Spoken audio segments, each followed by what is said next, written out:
Hot అంశాలపై debate news బెంచ్కి స్వాగతం. రేపు సోమవారం నుండి వరుసగా విచారణ జరగబోతోంది అనాలా, లేకపోతే సోమవారానికి ఒక తుది రూపం రాబోతోంది అనాలా? వక్ఫ్ సవరణ చట్టం ఆల్రెడీ కేంద్ర ప్రభుత్వం ఉభయ సభల్లో ఆమోదింపజేసింది, అలాగే రాష్ట్రపతి ఆమోదం కూడా పొందింది. అయితే ఒకవైపున ఓవైసీ లాంటి వాళ్ళు హైదరాబాద్ లాంటి చోట్ల సభలు పెట్టి దేశంలోని వక్ఫ్ ఆస్తులు కబ్జా చేయడానికి జరుగుతున్న ప్రయత్నం, మసీదులు దర్గాలకు సంబంధించిన భూములు లాగేసుకోబోతున్నారు, అవన్నీ తీసుకోబోతున్నారని ప్రచారం చేస్తుంటే, రెండో వైపున సుప్రీంకోర్టులో 74 వరకు పిటిషన్లు పడితే, ఇంకొక వైపున వక్ఫ్ సవరణ చట్టం అసలు ఉద్దేశాన్ని ముస్లింలకు తెలియజేసేది స్వయంగా ప్రధానమంత్రి నరేంద్ర మోడీనే కూర్చుని ముస్లిం పెద్దలతో మాట్లాడడం ఒక ఎత్తు అయితే, దేశవ్యాప్తంగా భారతీయ జనతా పార్టీ కూడా అదే పని చేస్తూ వస్తుంది. ఈ సందర్భంలో ఆంధ్రప్రదేశ్కి సంబంధించి వక్ఫ్ సవరణ చట్టానికి సంబంధించిన అవగాహన కల్పించేందుకు ప్రత్యేక ఇన్ఛార్జిగా నియమించబడినటువంటి భారతీయ జనతా పార్టీ అధికార ప్రతినిధి రవికిరణ్ ప్రస్తుతం మనతో పాటు ఉన్నారు. నమస్తే అండి. నమస్కారం సాయి గారు, మీకు ట్రూత్ వీక్షకులందరికీ నమస్కారం. ఏమనుకుంటున్నారు అసలు దీని వలన ప్రయోజనం ఏంటి, నష్టం ఏంటి? వక్ఫ్ సవరణ చట్టం అనేది ముస్లింల యొక్క ఆస్తులు లేదా ముస్లింల హక్కుల్లో జోక్యం చేసుకోవడం అన్నటువంటి వాదన చాలా బలంగా ముస్లిం సామాజిక వర్గంలో వెళ్ళిపోయింది. వాళ్ళకి ఏం చెప్పదలుచుకున్నారు మీరు? సార్, ఇప్పుడు వకఫ్ బోర్డులు ఆధ్వర్యంలో ఉన్నటువంటి భూములు లేకపోతే ఆస్తులు అది దేనికి ఉపయోగపడాలి? ఆ ముస్లిం సామాజిక వర్గంలోని పేద బడుగు బలహీన వ్యక్తులకి, మహిళలకి, ఆ పిల్లల యొక్క ఉచిత చదువుకి, ఉచిత వైద్యానికి, లేకపోతే ఆ యువత యొక్క ఉపాధికి, లేకపోతే కొన్ని ఉద్యోగాలకి ఉపయోగపడాలని కదా. ఒక వాకిఫ్ అంటే ఒక వ్యక్తి ఇచ్చేది ఆస్తి, అల్లాకి ఇచ్చే ఆస్తి ఇచ్చింది దానికే కదా. మరి అలా ఇచ్చినప్పుడు ఇన్ని దశాబ్దాలుగా ఏ వకఫ్ బోర్డు ఏదన్నా ఒక్కటంటే ఒక్క ఉచిత వైద్యశాల కానీ, స్కూల్ కానీ, అనాథశాల కానీ, వృద్ధాశ్రమం కానీ, కనీసం కరోనా సమయంలో బుక్కెట్ మజ్జిగ కానీ, ఎవరికన్నా కొంచెం పెరిగన్నం కానీ ఈ బోర్డు ఆధ్వర్యంలో ఆస్తులు ఉపయోగించి, ఆ సంపద ఉపయోగించి, దానికి వస్తున్న రాబడి ఉపయోగించి ఎవరికన్నా ఒక ముస్లిం కన్నా పెట్టారా? ఒక్కసారి ముస్లిం సమాజంలో ఉన్నటువంటి పేద బడుగు బలహీన వర్గాలు గుండెల మీద చేసుకుని ఒకసారి ఆలోచించండి. ఈ ఇన్ని దశాబ్దాలుగా మీకు అన్యాయం జరిగింది, ఆ ఆస్తులు ఏమయ్యాయి ఒక్కసారి ప్రశ్నించండి. ఆ ఆస్తులు ఏమయ్యాయి? ఎవరి చేతుల్లో ఉన్నాయి? ఎప్పుడన్నా సరే ఒక పేద ముస్లిం మహిళ ఒక వక్ఫ్ బోర్డు ఆస్తి కబ్జా చేసింది అని మనం ఎప్పుడు విన్నామా? లేకపోతే ఒక పేద బడుగు బలహీనటువంటి వ్యక్తి ఒక వక్ఫ్ బోర్డు సంబంధించి ఒక ఇంటిని కబ్జా చేసి విన్నామా? వినలేదు కదా. కబ్జా చేస్తుంది ఎవరు? అదే ముస్లిం వర్గాల్లో ఉన్నటువంటి పెద్ద బడా వేత్తలు, నేతలు కావచ్చు, లేకపోతే అగ్రవర్ణాలు కావచ్చు, కొంతమంది వ్యక్తులు కావచ్చు, కొంతమంది కానీ ఒక 3-4-5% చేతుల్లోనే ఆ ఆస్తులు ఓవైసీ లాంటి వ్యక్తుల యొక్క చేతుల్లో. ఆయన యొక్క ఆసుపత్రిలో, ఓవైసీ గారి ఆసుపత్రులు ఎప్పుడన్నా ఒక ముస్లింకి ఉచితంగా వైద్యం అందించారండి? ఓవైసీ రన్ చేస్తున్న కాలేజీల్లో ఒకరికన్నా ఫ్రీ చదువు అని చదివించారని చెప్పారు. ఆ ఆసుపత్రి యొక్క భూమి ఎవరిది?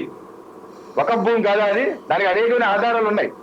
సో ఓవైసీ లాంటి పెద్ద వ్యక్తుల యొక్క కబంధ హస్తాల్లో 3,000 కోట్ల పైసలకు ఓవైసీ గారి వారి కుటుంబ సభ్యులు అన్యాయ చేతుల్లో ఉన్నాయని చెప్పి ఉన్నటువంటి సమాచారం ఉత్తరాఖండ్ సంబంధించిన వకఫ్ బోర్డు చైర్మన్ దాని యొక్క పూర్తి ఆధారాలు నా దగ్గర ఉన్నాయంటున్నారు.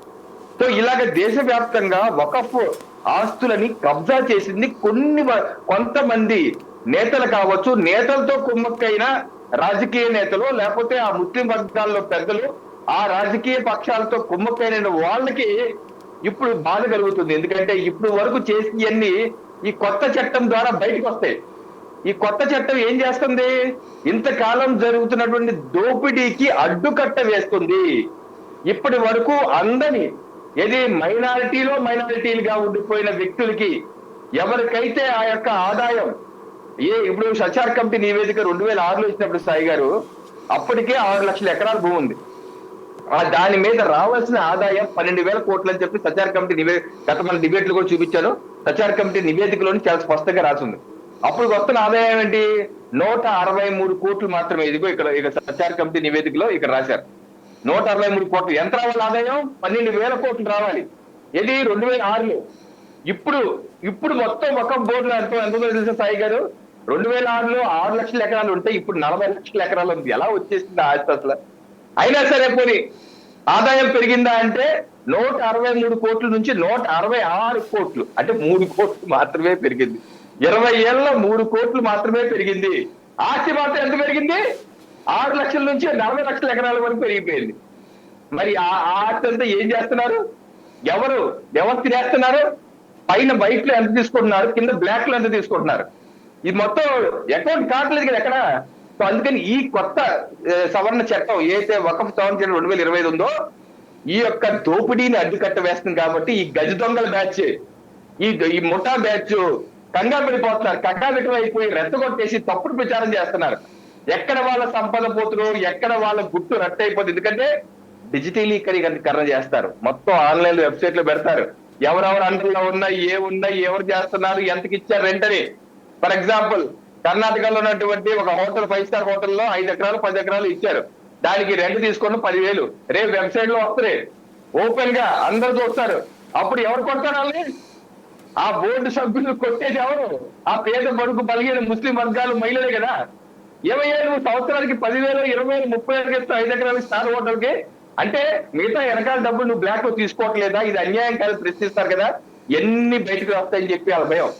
ఏ వర్గాలకైతే ఇన్ని సంవత్సరాలుగా ఆ యొక్క ఫలాలు అందట్లేదో, ఆ యొక్క ఆర్థిక సహకారం, వాళ్ళకి ఉచిత వైద్యం, ఉచిత విద్య, లేకపోతే యువత ఎందుకని ఇంత ఆస్తి ఉండి కూడా యువత ఎందుకు పంచర్లకి, టైర్ పంచర్ల కింద వాటికి పరిమితం అయిపోయారు ముస్లిం యువత? ఇదిగో సచార్ కమిటీ నివేదిక చెప్తుంది కదా, అత్యంత దారుణంగా ఎస్సీల కన్నా దారుణంగా ఉన్నారు ముస్లింస్ అని. ఇంత దారుణంగా ఉన్న ముస్లిం పరిస్థితి సచార్ కమిటీ నివేదిక చెప్తుంటే 2006లో 6 లక్షల ఎకరాల చేతుల్లో ఉంటే ఇప్పుడు 40 లక్షల ఎకరాలు ఎలా వచ్చేసింది? అది వేరే సబ్జెక్ట్ మళ్ళీ. అంటే ఆ పేదరికంలో ఉన్న ముస్లింలు ఉన్నారని చెప్తున్నారు.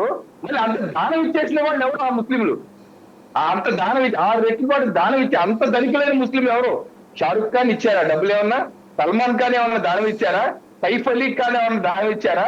ఎవరు దానం ఇచ్చారు? ఏ ముస్లిం ధనవంతుడు ఏ ముస్లిం దానం ఇచ్చారు? ఎలా వచ్చింది? అది ఒక సమస్య. మరి ఉన్న ఆస్తుల్ని ఉపయోగించుకొని ఆ పేద వితంతు మహిళలకి, అయ్యో శాబాలు లాంటివి 75 ఏళ్ల వితంతు మహిళకి పిల్లలుంటే ఆవిడికి మనోవృత్తి భరణం ఇవ్వాలి అని సుప్రీంకోర్టు తీర్పిస్తే ఆ భరణం ఇవ్వకుండా అతను కనీసం ఈ భక్త బోర్డు ఉన్న మహిళలకి, ఆ శాబాలు లాంటి మహిళకి భరణం ఇవ్వగలుగుతుందా? ఇన్ని లక్షల ఆస్తి పెట్టుకొని, ఇంత ఆదాయం పెట్టుకొని ఉన్నటువంటి భక్త బోర్డు ఆ యొక్క పెద్దలు, ఓవైసీ లాంటి పెద్దలు ఎవరన్నా వితంతు మహిళకి భరణం ఇవ్వగలిగారా?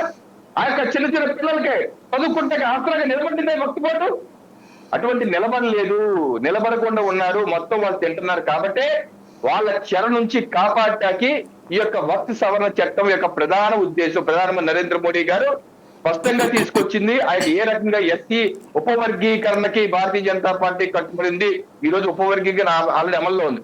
అంటే దళితుల్లో ఉన్నటువంటి దశాబ్దాలుగా దళిత రిజర్వేషన్ ఉన్నప్పటికీ దళితుల్లో మళ్ళీ పేదరికంగా ఉండిపోయారు. ఏదో మాదిక సమాజం కానీ, రిలీ సామాజిక వర్గం కానీ వాళ్ళకి రిజర్వేషన్ ఫలాలు అందట్లేదు. వాళ్ళకి సబ్ కేటగిరీ చేసి ఈ రోజు రిజర్వేషన్ ఆంధ్రప్రదేశ్ లో కూడా ఆర్డినెన్స్ ఇవ్వడం జరిగింది.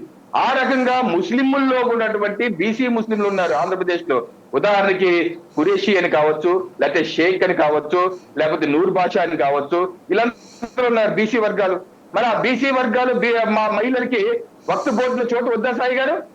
ఈ యొక్క వక్ఫ్ బోర్డు, రాష్ట్ర ప్రభుత్వ వక్ఫ్ బోర్డులో కానీ, కేంద్ర సెంట్రల్ కౌన్సిల్ లో కానీ వాళ్ళకి కోటా లేదు. కోటా లేకపోతే మీ చోటు ఎలా వస్తాయి? ఈ రోజు మన రిజర్వేషన్ ఉన్నాయి, బీసీ రిజర్వేషన్ ఎందుకు ఇచ్చావు? ఎందుకు పెట్టవలసి వచ్చింది రిజర్వేషన్ లో? రిజర్వేషన్ లేకపోతే వాళ్ళు కోటా లేకపోతే వాళ్ళు సీట్ ఇచ్చేవాళ్ళు ఉండవు. మొత్తం డబ్బులు పట్టుకుపోతారు. అందుకని కోటా ఇచ్చి మళ్ళీ సీట్ ఇస్తున్నాం. అలాగే ఈ రోజు వక్ఫ్ బోర్డు, రాష్ట్ర ప్రభుత్వ రాష్ట్ర స్టేట్ వక్ఫ్ బోర్డులో కూడా మహిళలు ఇద్దరు కంపల్సరీ అని చట్టం చేసి, ఇద్దరు ఆ పైన ఎంతన్నా మినిమం 2 ఉండాలి. మరి సమాజంలో సగభాగమైనటువంటి ముస్లిం మహిళలకి ఆ వక్ఫ్ బోర్డులో చోటు ఉంటే రేపు ఆ సంపద ఏది అని ప్రశ్నిస్తారు కదా. మా పిల్లలకి ఆ సంపద పంచమే అని చెప్పి వాళ్ళని ఓవైసీ లాంటి వాళ్ళని గల్లా పట్టుకుంటారు కదా. అది వాళ్ళ బాధ. ఆ మహిళలు రాకూడదు. అలాగే నూర్ బాషాలు, ఖురేషీలు, షేక్లు వస్తే మా సామాజిక వర్గానికి మసీదులు మెయింటెనెన్స్ డబ్బులు ఎందుకు? మీరే లాక్కొని పోతున్నారు, మీరే కబ్జా చేస్తున్నారు. మా పేద ముస్లింలకి ఎప్పుడు ఇస్తారు? వైద్యం ఎప్పుడు ఇస్తారు? తల్లి ఎప్పుడు చేపిస్తారు? మాకు కూడా షేర్ ఇవ్వలేని బోర్డులు గల్లాపడి కలుగుతారు. అలా అడిగితే పేటాలు కదిలిపోయేది ఓవైసీ లాంటి వ్యక్తులు. ఈ యొక్క ముస్లిం పర్సనల్ లా బోర్డు పెట్టినటువంటి ఆ పెద్దలు ఏదైతే ఉన్నారో వాళ్ళ యొక్క పీఠాలు కదిలిపోతాయి. అందుకనే ఆ బీసీ వర్గాల ముస్లింలు రాకూడదు, మహిళలు రాకూడదు, వాళ్ళ కోట ఇవ్వకూడదు అని చెప్పేసి వీళ్ళు రెచ్చగొట్టి మీ మసీదులు లాక్కుంటారు, మీ కబరిస్తాలు లాక్కుంటారు. కబరిస్తాలు లాక్కొని ఎవరేం చేస్తారు సాయి గారు? ఆ యొక్క శ్మశానాలు లాక్కొని ఎవరేం చేస్తారు? ఈ రకమైన తప్పుడు ప్రచారం చేసి వాళ్ళు రెచ్చగొట్టే విధంగా మొన్న చూశారు అనంతపురంలో ఒక ర్యాలీ. సాయి గారు ఏప్రిల్ 14వ తారీఖు వాళ్ళు చేసిన ర్యాలీలో, వకఫ్ చట్టానికి వ్యతిరేకమైన ర్యాలీలో పాలస్తీనా జెండా పట్టుకుని తిరుగుతున్నారు. పాలస్తీనా జెండాకి భారతదేశ సమస్యకి ఏంటి సంబంధం అంటే సాయి గారు స్పష్టంగా అర్థమవుతుంది. ఏదైతే పేద బడుగు బలిగిన ముస్లిం యువత ఉన్నారో, ఏదైతే చదువుకున్నటువంటి ముస్లిం కేవలం మద్రసాలకే పరిమితం అయిపోయి ఒక ఫార్మల్ ఎడ్యుకేషన్ దూరంగా ఉంటున్నారో ఆ పిల్లలందరినీ, ఒక 15 ఏళ్ళ పిల్లలు లేదా 16 ఏళ్ళ పిల్లల్ని ఏదో విషయాలు చెప్పి రెచ్చగొట్టి అసలు సమస్య వాళ్ళకి తెలియదు. పాలస్తీనా జెండా పట్టుకొచ్చారు ఆయన సమస్య తెలియదు, ఏదో రెచ్చగొట్టేశారు, వచ్చేసారు. ఈ రకంగా రెచ్చగొట్టేసి వాళ్ళకి పబ్బం కలిపి పాపం ఆ పేదల్ని అన్యాయం చేయటానికి ఆ పెత్తందారులు, ఏదైతే అన్ని వర్గాల్లో పెత్తందారులు ఉంటారు కదా, పెత్తందారు కులాలు, ఆ రకంగా పెత్తందారులు కొంతమంది తయారయ్యి ఆ పేదలకు అన్యాయం చేస్తున్నారు. ఈ వక్తు సవరణ చట్టం పేదలకి న్యాయం చేసే చట్టం. అందుకనే మొన్న చూసాం బోరా ముస్లింలు ఎవరండి? వాళ్ళందరూ పేదలే కదా. ప్రధానమంత్రి నరేంద్ర మోడీ గారి దగ్గరికి వచ్చి ఏ రకంగా వారి గోడు వెళ్ళబుచ్చుకున్నారు. మా యొక్క భూములు, ఖరీదైన భూమి మేము కొనుక్కుంటే వెంటనే వచ్చి వక్తు భూమి అని చెప్పి లాగేసుకున్నారు. ఎవరెవరు లాక్కున్నారు? ముస్లిం యొక్క ఆస్తి లాక్కున్నారు. ఎవరిని బాధ పెడుతున్నారు? ముస్లింని బాధ పెడుతున్నారు. ఎందుకు బాధ పెడుతున్నారు? ఎవరు బాగుపడుతున్నారు? కొన్ని వర్గాలు బాగుపడుతున్నారు. అందుకనే వాళ్ళు కూడా బోరా ముస్లింస్ ఎంతో ఆనందించారు. మాకు అవకాశం ఎప్పటి నుంచో అడుగుతున్నాం, మీరు చేశారు, చాలా సంతోషం అండి అన్నారు. అలాగే అనేక ముస్లిం సంఘ, All India Personal Muslim Law Board, Muslim Women Law Board, All India Personal Muslim Women Law Board వాళ్ళు సమర్థిస్తున్నారు. మాకు ఇది కావాలి. ముస్లింకి ఏ రకంగా ట్రిపుల్ తలాక్ ఏదైతే మనం చట్టం చేసి దాన్ని క్రిమినలైజ్ చేశామో, ట్రిపుల్ తలాక్ చెప్పి ఏదైతే ముస్లిం మహిళలకి ఫోన్లు తలాక్ అని చెప్పి వాళ్ళ జీవితాన్ని నాశనం చేస్తున్నారో, అటువంటి వాటి మీద క్రిమినల్ చేసే విధంగా ఏ రకంగా ప్రధానమంత్రి నరేంద్ర మోడీ గారు చర్యలు తీసుకొని ముస్లిం మహిళలను ఆదుకున్నారో, అలాగే ఈ యొక్క చట్టం ద్వారా ముస్లిం మహిళల్ని తద్వారా వాళ్ళ పిల్లల్ని ఆదుకుంటున్నారు. మేము స్వాగతిస్తున్నాం అంటున్నారు. అలాగే ఆల్ ఇండియా ఇమాము సంఘం స్వాగతిస్తుంది, ఆల్ ఇండియా సూఫీ సంఘం స్వాగతిస్తున్నారు. అలాగే సయ్యద్ చిస్తీ గారు, అజ్మీర్ దర్గా చైర్మన్, వాళ్ళు స్వాగతిస్తారు. అనేకమైన ముస్లిం సంఘాలు, రాష్ట్రీయ ముస్లిం మంచ్ వాళ్ళు స్వాగతిస్తున్నారు. అనేక మంది స్వాగతిస్తున్నారు. అందుకని ఏదైతే స్వాగతించిన వాళ్ళు ఎవరంటే కేవలం 3-4% సాయి గారు. ఏదైతే డబ్బులు ఉన్నటువంటి వర్గాలు, ఇంతకాలం పందికొక్కుల్లా దోపిడీ చేస్తున్న గజ దొంగల బ్యాచే ఏదైతే ఉన్నారో వాళ్ళకు కుమ్మక్కయ్యి తిరుగుతున్నటువంటి రాజకీయ నేతలు. ఇది ఒక నెక్సెస్, ఇది ఒక అన్హోలీ నెక్సెస్. ఆ యొక్క బోర్డులో ఉన్నటువంటి పెద్దలు, ఇన్ని సంవత్సరాలుగా ఉన్నటువంటి పెద్దలు, కొంతమంది ముతావలీలు, ఆ ముతావలి అంటే మేనేజ్ చేసేవాళ్ళు. ఈ సచార్ కమిటీ నివేదికలు రాశారు సాయి గారు. ఆ ముతావలి కేవలం మేనేజ్ చేయాలి, అయితే అతని సొంత ఆస్తిగా వాడేసుకుంటున్నాడు, అమ్మేసుకుంటున్నాడు, లేకపోతే వాళ్ళ పిల్లలకు మళ్ళీ అప్పచెప్తున్నాడు. ఇలా చేస్తానికి సచార్ కమిటీ నివేదికలోనే ఉంది. ఆ యొక్క ముతావలి బ్యాచ్, దానికి అండదండగా ఉన్నటువంటి రాజకీయ కొన్ని పార్టీ, కాంగ్రెస్, కమ్యూనిస్టులు, టీఎంసీలు, ఈ బ్యాచ్ అంతా అండదండగా ఉన్నారు. వాళ్ళు చేస్తున్న యాగి తప్పితే ఇది పేద బడుగు బలహీన ముస్లింలకి ఎంతో మేలు చేసేది, వారి యొక్క జీవితాల్ని మార్చేది, వారి జీవితంలో ఒక వెలుగు నింపేది ప్రధానమంత్రి నరేంద్ర మోడీ గారు అనేక ఏళ్ల అధ్యయనం తర్వాతే ఇది 1 కోటికి పైగా దగ్గర 1 కోటి పిటిషన్స్ వచ్చాయి. అనేక సంవత్సరాలుగా అనేక ముస్లిం మహిళల పిటిషన్స్, అన్ని పిటిషన్స్ తీసుకోవడమే కాదు, ఇంకోటి కూడా మీ ద్వారా మన వ్యక్తులు చెప్పేది ఏంటంటే, గత 7 సంవత్సరాలుగా సాయి గారు దేశంలో వివిధ రాష్ట్రాల హైకోర్టులోను, సుప్రీంకోర్టులోను ఏదైతే ముస్లిం వకఫ్ సవరణ చట్టం 1995 అలాగే 2013 ఈ 2 రాజ్యాంగ వ్యతిరేకం, ఈ 2 దీన్ని కొట్టేయండి అని చెప్పేసి అనేకమైన వ్యాజ్యాలు మీకు చూపిస్తాను. హైకోర్ట్ ఆఫ్ ఢిల్లీ వాళ్ళు ఇచ్చినటువంటి మిడ్ టర్మ్ ఆర్డర్ లో ఎవరు కేసు వేశారో, అశ్విని కుమార్ ఉపాధ్యాయ్ అండ్ దేవేంద్ర త్రిపాఠి, ఈ విషయంలో 22/3/2023 హైకోర్టు చీఫ్ జస్టిస్ అలాగే జస్టిస్ సచిన్ దత్తా గారు ఇచ్చినటువంటి ఆర్డర్ అండి. దీంట్లో ఏమన్నారు తెలుసా? As many as 120 writ petitions challenging one or more provisions of Waqf Act 1995 are pending before various courts. దేశంలో వివిధ కోర్టుల్లో 120 పైచిలుకు పిటిషన్స్ ఈ యొక్క వకఫ్ చట్టంలోని వివిధ అంశాలని కొట్టేయమని చెప్పేసి మా దగ్గర దేశంలో వివిధ కోర్టుల్లో ఉన్నాయి. దీని మీద సమాధానం ఏంటి అని చెప్పండి అని చెప్పేసి కేంద్ర ప్రభుత్వానికి నోటీస్ ఇచ్చినటువంటి ఆర్డర్. ఇలాగా కేంద్ర ప్రభుత్వానికి 150, 140, 150 వరకు వివిధ కోర్టులు, సుప్రీంకోర్టుతో సహా నోటీసులు వచ్చాయి. ఏంటి దీని మీద మీ సమాధానం ఏంటి? దీని సెక్షన్ కొట్టేయమంటున్నారు, 2013 రాజ్యాంగ వ్యతిరేకం అంటున్నారు, దీని మీ అభిప్రాయం ఏంటి అంటే, అప్పుడు కేంద్ర ప్రభుత్వం చెప్పింది, మేము దాన్ని సవరించబోతున్నాము, సవరించి ఒక కొత్త విధానం తీసుకురాబోతున్నాం, దాని తర్వాత మీరు దాన్ని పరిశీలించి తగు నిర్ణయం తీసుకోండి అన్నారు. సో ఇది అన్ని వివిధ కోర్టుల్లో నుంచి వస్తున్నటువంటి సంజాయిషి, లేకపోతే సమాధానం చెప్పమని ఒత్తిడి, అలాగే వివిధ ముస్లిం సంఘాలు, వివిధ ముస్లిం మహిళలు, వీళ్ళందరూ మాకు న్యాయం చేయండి. అలాగే ముస్లింలే కాదు, వివిధ క్రైస్తవ సంఘాలు, వివిధ హిందువులు కూడా సనాతనంగా ఉన్నటువంటి మా ఆలయాలు, 1500 సంవత్సరాల క్రితం మా ఆలయాలు కూడా వక్ఫ్ భూమి అంటున్నారు. వక్ఫ్ భూమి లాగి నిన్నగాకమన్న ఒక వారం రోజుల క్రితం కూడా సాయిగలు బెల్లూరులో ఒక గ్రామం, కుడికోట ఏదో ఉంది పేరు, ఆ గ్రామంలో 150 ఇళ్ళు ఉన్నాయి. 150 ఇళ్ళు, ఇది కుట్టుకొల్లాయి, వెల్లూరులో ఉన్నటువంటి కుట్టుకొల్లాయి గ్రామం. ఆ గ్రామంలో 150 కుటుంబాలు ఉన్నాయి, 150 ఇళ్ళు ఉన్నాయి. అవన్నీ వక్ఫే మాకు ఈ మాయ మీరు ఖాళీ చేసి వెళ్ళిపోండి అంటున్నారు. అక్కడ తమిళనాడు ప్రభుత్వం సహకరిస్తుంది. సో ఈ రకంగా అనేకమైనటువంటి క్రైస్తవులు, అలాగే కేరళలో మనం చూసాం, కేరళలో బిషప్ కౌన్సిల్ వాళ్ళే ఈ బిల్లుకి మద్దతు ఇవ్వండి, ఇక్కడ అన్యాయం జరిగిపోతుంది, మా యొక్క చర్చిలు, ఇళ్ళు ఈయన వాళ్ళే అని చెప్పేసి అంటున్నారు, మీరు తప్పనిసరిగా దీనికి అన్ని రాజకీయ పార్టీలు దీనికి సమర్థించాలని చెప్పి లేఖ రాశారు. ఇది Catholic bishop conference of India, all India Catholic bishop వాళ్ళు రాశారు లెటర్, ఇది సమర్థించమని. సో ఈ రకంగా ఒక సమాజంలోని అన్ని వర్గాల్లో ఒక వైషమ్యాన్ని, ఒక విద్వేషాన్ని రెచ్చగొట్టే విధంగా చట్టం ఉంది. కాబట్టి అన్ని యొక్క ఇన్పుట్స్ తీసుకొని దాన్ని మార్చి ప్రధానంగా ముస్లిం యొక్క పేద బడుగు బలహీన ముస్లిం యొక్క సంక్షేమం కోసమే ఈ యొక్క చట్ట సవరణ చేయడం జరిగింది ప్రధాని నరేంద్ర మోడీ గారు. సాయి గారు, ఇక్కడ ఒక ప్రధానమైన అంశం ఓవైసీ ప్రశ్నించింది కానీ, లేకపోతే రాజ్యసభలో విపక్షాలు ప్రశ్నించింది కానీ ఏంటంటే, దాంట్లో ఒక పాయింట్ పెట్టారు ముస్లిమేతరులు అని. ఈవెన్ కోర్టు కూడా, సుప్రీంకోర్టు కూడా అడిగింది, హిందూ ట్రస్టుల్లో కూడా హిందూయేతరులను పెడతారా అని చెప్పేసి. దానికి ఏమంటారు సార్? ఇప్పుడు మొన్న సుప్రీంకోర్టులో కూడా విచారణలో ఒక విషయం జరిగింది. ఇప్పుడు వాళ్ళు ఏమంటున్నారు, ఈ తిరుమల తిరుపతి దేవస్థానంలో హిందూయేతరులను పెడతారా, అలాంటప్పుడు మీరు వక్ఫ్ బోర్డులో ముస్లిమేతరులను ఎందుకు పెడుతున్నారండి? ఇప్పుడు తిరుమల తిరుపతి దేవస్థానం ఒక ఆధ్యాత్మిక సంస్థ, అది ఎలా ఏర్పడింది? ఎండోన్మెంట్ డిపార్ట్మెంట్ ద్వారా యాక్ట్ నుంచి ఏర్పడినటువంటి ఒక దేవాలయం యొక్క పరిరక్షణ, దేవాలయం యొక్క నిర్వహణ, దేవాలయంలో అర్చనలు కానీ, లేదా పూజలు కానీ, వ్యవహారం కానీ, కైంకర్యాలు కానీ, లేకపోతే దాని యొక్క శ్రీరాములు యొక్క పట్టాభిషేకం, ఇవన్నీ ఎలా చేయాలో నిర్వహించే ఒక ధార్మిక సంస్థ. ఓకేనా? మొత్తం ఒక హైందవ ధార్మిక సంస్థ. అలాగే వక్ఫ్ బోర్డు ఒక ధార్మిక సంస్థ కాదు, that is an administrative body. ఏ రకంగా రైల్వే బోర్డు ఉందో, ఏ రకంగా సిబిఎస్ఈ బోర్డు ఉందో, అలాంటి బోర్డు ఇది ఒక ధార్మిక సంస్థ కాదు, ఒక ఆచార వ్యవహారాలకు సంబంధించింది కాదు. అసలు ఖురాన్లో ఎక్కడ వకఫ్ అన్న పదమే లేదు.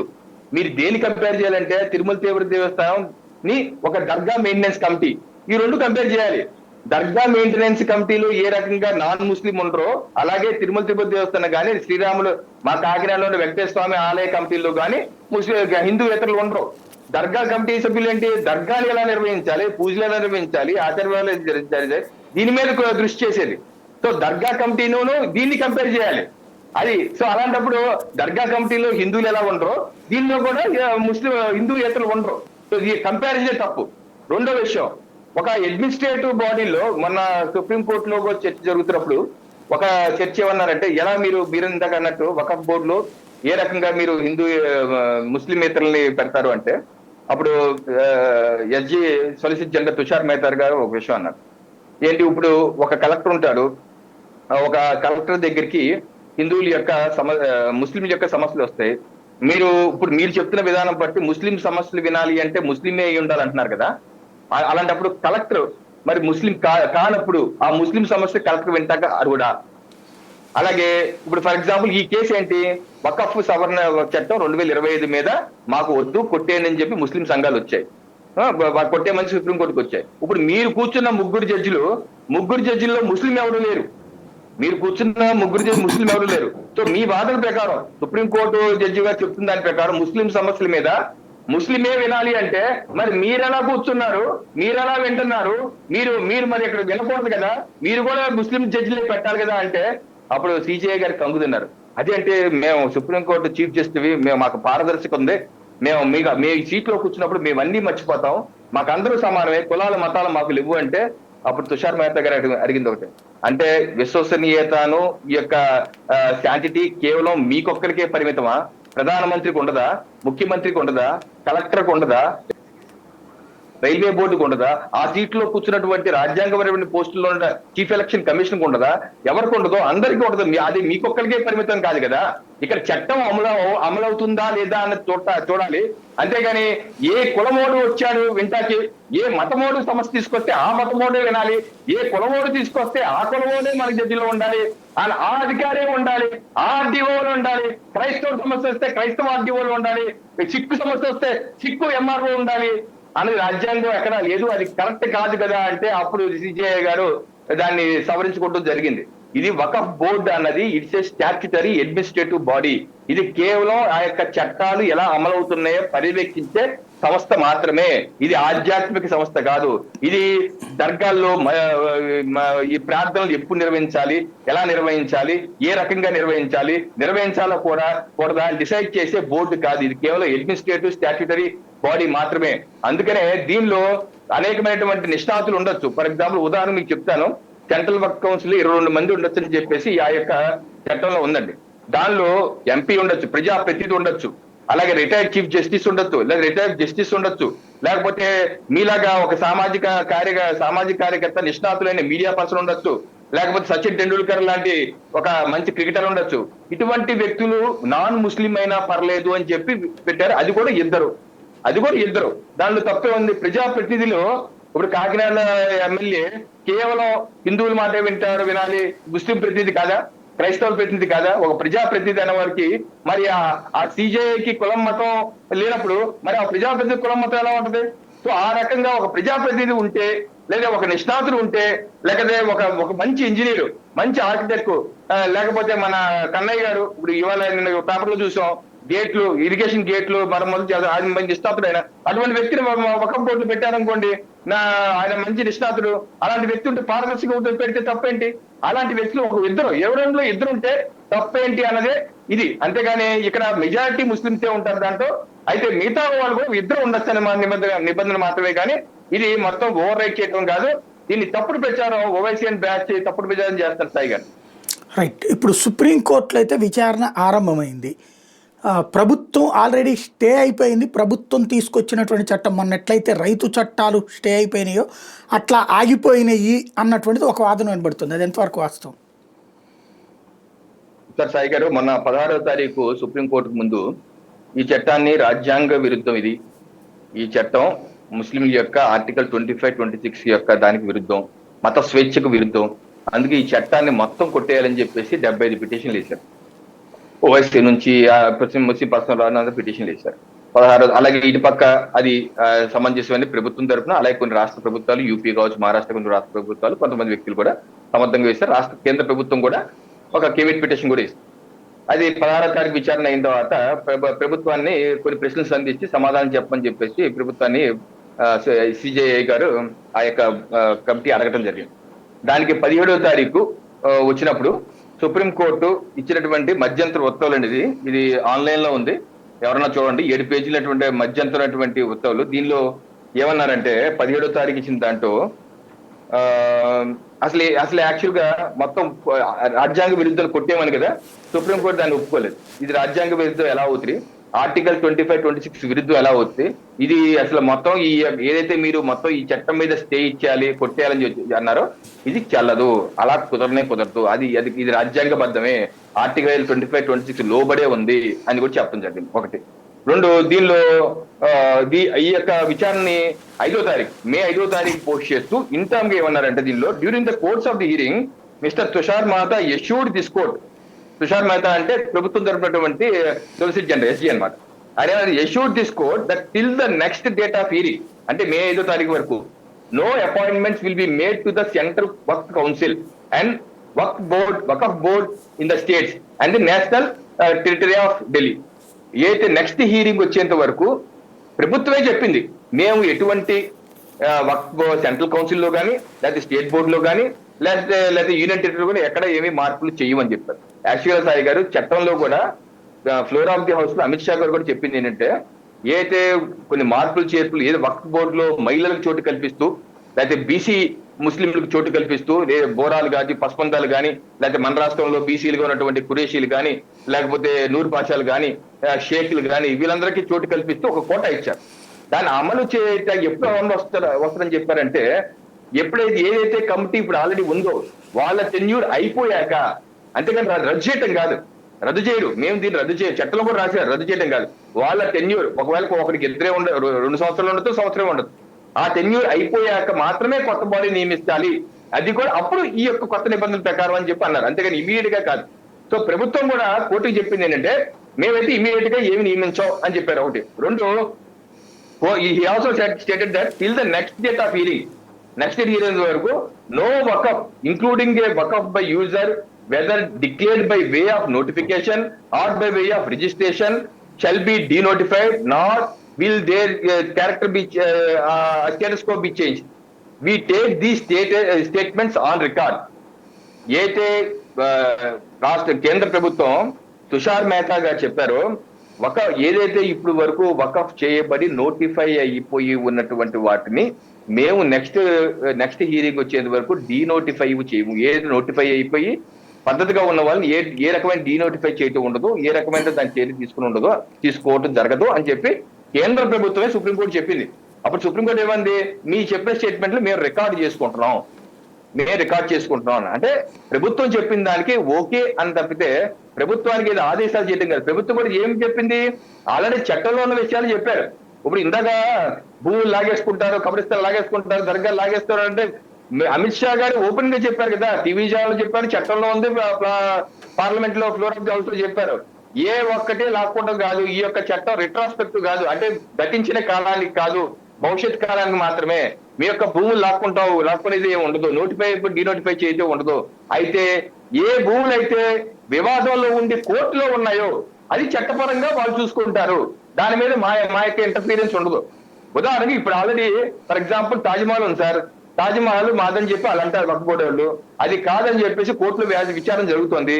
ఆ విచారణ జరుగుతున్నప్పుడు కేంద్ర ప్రభుత్వం దానికి విచారణ మీరు చేయకూడదు, అది మాదో మీదో అని ఎలా చెప్పుద్ది జ్యుడిషియల్ లో ఉన్నప్పుడు? అందుకనే జ్యుడిషియల్ లో ఉన్న కేసులు జ్యుడిషియరీ ప్రకారం రిజాల్వ్ చేసుకుంటారు. కాకపోతే ఇప్పుడు వరకు ఉన్నటువంటి ఏ నోటిఫై మాత్రం ఈ నోటిఫై చేయటం ఉండదు, దాన్ని కాదు అని చెప్పడం ఉండదు. అలాగే ఆర్కియాలజికల్ సర్వే అంటే చారిత్రక కట్టడాలు ఏదైతే ఉన్నాయో అవన్నీ దీంట్లోంచి వకఫ్ నుంచి ఎగ్జామ్ట్ అయిపోతాయి. ఈ చారిత్రక కట్టడాలు, ఈ కట్టడాలని మాది మీది అంటే లేదు, అలాగే ప్రభుత్వ భూములు పట్టుకొని మాది మీది అంటే కుదరదు అని చెప్పి అన్నారు. సో ఆ విషయాలే సుప్రీంకోర్టు చెప్పింది కేంద్ర ప్రభుత్వం, దాన్నే జడ్జిగా నోట్ చేసుకుని అన్నారు. అంతేగాని ఎక్కడ మొత్తం ఆపేస్తున్నాము, లేదా అక్కడ ఏదో అయిపోయింది, ఇక్కడ వాళ్ళు నియమించొద్దన్నారు, ప్రభుత్వానికి ఏదో అయిపోయిందని నియమిస్తామని ఎవరు చెప్పారు? నియమిస్తామని చట్టంలో లేదు. రేపు మాపు మొత్తం అన్ని ఉన్నాయి రద్దు చేసి క్యాన్సిల్ చేస్తా అనలేదు, అది చట్టంలోనే లేదు. లేని విషయాన్ని ఉన్నట్టు కోర్టు ఆపేస్తున్నట్టు అలా దుష్ప్రచారం చేస్తున్నారు కొంత బ్యాచ్.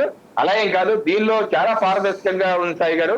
ఎక్కడ ఎవరిని మోసం చేసేయడానికి లేదు, అందరికీ న్యాయం చేసే విధంగా ఏదైతే సెక్షన్ 40 లాంటి 2013 1995 యాక్ట్ లో ఉన్నాయో, ఏది చెయ్యేస్తే నాది, నా డాక్యుమెంట్ తో పని లేదు, నాకు ఏం పని లేదు, ఏది నేను చెయ్యేస్తే నాది అన్న దౌర్జన్యపూరితమైన చట్టాలు ఉన్నాయో అవన్నీ మొత్తం తొలగించేసాయి. దాన్ని సుప్రీంకోర్టు కూడా కాదు అనలేదు. ఇది నోట్ దిస్ పాయింట్. అటువంటి భయంకరమైన చట్టం ఉంది. కేవలం ట్రిబ్యునల్ కే మాత్రం వెళ్ళాలి, హైకోర్టులకు వెళ్ళకూడదని భయంకరమైన చట్టాలు గతంలో ఉన్నాయి. 1995 2013 లో దాన్ని సవరించిన తప్పు అని సుప్రీంకోర్టు అనలేదు. ముఖ్యమైన పాయింట్లు ఇవన్నీ. ఎందుకంటే ఇయే సమస్యలు. ఇప్పుడు కొత్త చట్టం ప్రకారం ట్రిబ్యునల్ గారు ముందు కలెక్టర్ చూస్తారండి, కలెక్టర్ చెప్తారండి మా భూమి అని కలెక్టర్ చూస్తారండి. కలెక్టర్ ఎవరండి? రెవెన్యూ అధికారి, జిల్లా రెవెన్యూ అధికారి. రెవెన్యూ అధికారి చూడకపోతే ఎవరు చూస్తారు? కలెక్టర్ పరిశీలిస్తారు. దాన్ని ఒకవేళ వక్త్ రవికిరణ్ ఇల్లు వక్త్ నాది అని చెప్పి కలెక్టర్ చెప్పారు, కలెక్టర్ చూస్తారు. అది వక్తదే రవికిరణ్ కాదని చెప్పి కలెక్టర్ డిక్లరేషన్ ఇచ్చారు అనుకోండి, అప్పుడు నేను కోర్టుకి వెళ్తాను, ట్రిబ్యునల్కి వెళ్తాను. ట్రిబ్యునల్లో జిల్లా జడ్జిలు ఉంటారు, అక్కడ విచారణ జరుగుతుంది. దానికి నచ్చలేదు అనుకోండి, అప్పుడు నేను హైకోర్టుకి వెళ్తాను 90 రోజుల్లో. అక్కడ నచ్చకపోతే నేను సుప్రీంకోర్టుకి వెళ్తాను. సో కలెక్టర్ చెప్పింది కూడా ఫైనల్ కాదు. మనకి అంచనా రాజ్యాంగ పరంగా పౌరు పుగ్గిన హక్కులన్నీ ఉన్నాయి, కానీ గతంలో అలా లేదు. 2013 1990 అలా లేదు. కలెక్టర్కి అధికారం లేదు. కలెక్టర్ ఏంటి, వకఫ్ బోర్డు నుంచి నోటిఫికేషన్ వస్తే చాలు, అది ఒక పెద్ద పాలేరు లాగా గబగబ పరిస్థితి వెళ్ళి అన్ని రాసుకొని వాళ్ళకి ఇవ్వాలి. అది అధికారం, కలెక్టర్ అధికారం. అక్కడ వచ్చినటువంటి చట్టంలో చేసిన లోతుకు. లేకపోతే తర్వాత ట్రిబ్యునల్కి వెళ్ళాలి, ట్రిబ్యునల్ చెప్పింది ఫైనల్. ఏది వకఫ్ బోర్డు ఆధారమైనటువంటి వాకఫ్ ట్రిబ్యునల్ ఫైనల్, అటు మళ్ళీ హైకోర్టుకి వెళ్తా లేదు. సో ఇటువంటి డ్రెకోనియన్ నల్ల చట్టాలకి స్వస్తి పలికాం. సుప్రీంకోర్టు ఆ యొక్క మార్పులు తప్పుపట్టలేదు. ఇది చాలా కీలకమైన విషయం. ఇది సుప్రీంకోర్టులో మన 17వ తారీఖు ఇచ్చింది కూడా ప్రభుత్వం చెప్పిందే అన్నారు. సో దీనిలో ఏదో పెద్ద సెట్ బ్యాక్ అయిపోయింది, ఏదో కేంద్ర ప్రభుత్వానికి చివర్లు పడిపోయిన కొంతమంది ఏదో దుష్ప్రచారం చేస్తారు. ఇది పూర్తి అవాస్తవం. ఇంకోటి, ఏదైతే పర్సనల్ లా బోర్డులు వీళ్ళందరూ కోర్టుకు వచ్చినాయి, కోర్టు మాట కోర్టులో నమ్మకం ఉంటే మరి బయట ఎందుకు అమలు చేస్తారు మనం చెప్పట్లేదు. మళ్ళీ సుప్రీంకోర్టు కూడా నేను ఈ విషయంలో ఒక పౌరుడిగా అడగదలుచుకున్నాను. మీరు మణిపూర్ లో ఏదో గొడవ అయింది, లేదా ఉత్తరప్రదేశ్ లో ఏదో గొడవ అయితే సుమోటోగా శాంతి భద్రతలు బాగోలేదని చెప్పి సుప్రీంకోర్టు మరి స్వీకరిస్తారు కదా. మరి ఇప్పుడు ఈ సందర్భంలో వెస్ట్ బెంగాల్లో జరుగుతున్న అల్లర్ల గురించి కేసు మీరు మీ ముందు విచారణకు వచ్చినప్పుడు మేము వెస్ట్ బెంగాల్లో జరుగుతుంది చూసాము, చాలా బాధపడుతున్నాము అని చెప్పి అని మాత్రమే ఊరుకున్నారు. కానీ ఏం చర్యలు తీసుకుంటున్నారు అని చెప్పి ఎందుకు అడగలేదని చెప్పేసి నేను వినమ్రంగా విజ్ఞప్తి చేస్తున్నాను. సుప్రీంకోర్టు ఆ యొక్క ధర్మాసనాన్ని, సిజేఐ గారిని ఏదైతే కమిటీ కూర్చొని విచారించారో వాళ్ళు అడుగుతున్నారు, ఎందుకు మీరు ఆ రకంగా ఇది మణిపూర్ లో ఉత్తరప్రదేశ్ లో సందర్భంగా ఏ రకంగా వేగంగా మీరు పరిగెత్తి అందరినీ సమన్ చేసి అక్కడికి వెళ్ళండి ఇక్కడికి వెళ్ళండి వాళ్ళని ఆపండి వీళ్ళని ఆపండి చేసే వ్యక్తులు ఇక్కడ హిందువుల విషయాలు వచ్చేసరికి హిందువులు ఓతకోతకు వస్తున్నారే, హిందువుల యొక్క బావుల్లో మీరు విషం కలుపుతున్నారే, హిందువులు ఇల్లు మహిళలను మానబంధం చేస్తున్నారే, చంపుతున్నారే, వారి యొక్క బాధలు మరి మీకు సుప్రీంకోర్టుగా మీకు యొక్క సుమోటుగా తీసుకుంటాకే మీ మనసు ఎందుకు రావటం లేదు? ఒకరికి ఒక న్యాయంగా ఇంకో న్యాయంగా ఎందుకు ఉన్నారు మహాశయ అని చెప్పి మీ ద్వారా నేను విజ్ఞప్తి చేస్తున్నాను. దయచేసి మీరు కూడా దాన్ని మీరు పిటిషన్ గా స్వీకరించాలని విజ్ఞప్తి చేస్తాను సాయి గారు మీ ద్వారా. థ్యాంక్ యూ వెరీ మచ్ అండి. ఇది పరిస్థితి. ఓవరాల్గా వక్ఫ్ చట్టం అనేటటువంటిది లైన్లోకి రావడానికి సిద్ధమవుతుంది. దాన్ని అడ్డుకోవడానికి న్యాయ పోరాటం జరుగుతుంది. బట్ అందులో చెప్తున్నటువంటి అసత్య ప్రచారాలు తప్పించి అసలు వాస్తవాల్ని మరుగున పరిచే ప్రయత్నం జరుగుతుంది అన్నటువంటిది రవికిరణ్ గారి వాదన.